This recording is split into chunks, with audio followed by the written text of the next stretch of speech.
Bonjour, je suis Eric Amsalem, fondateur de Florida Invest à Miami.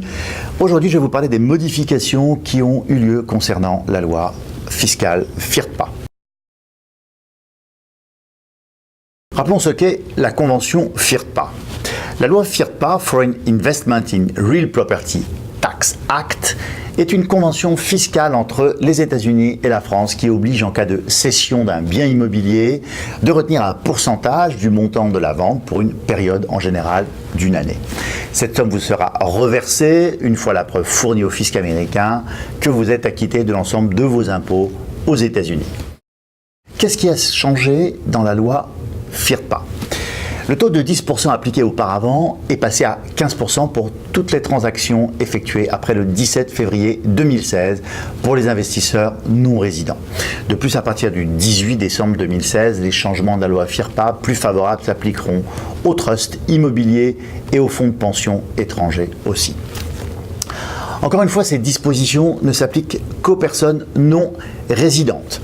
Enfin, le taux de 15% s'applique pour toutes les transactions immobilières, qu'elles concernent un investissement locatif ou une résidence secondaire. C'est la responsabilité de l'acheteur ou du closing agent de remettre le prélèvement à l'ARS. Cependant, le vendeur non résident peut réduire ou éliminer le prélèvement FIRPA en remplissant à temps le formulaire 8288B appelé Withholding Certificate.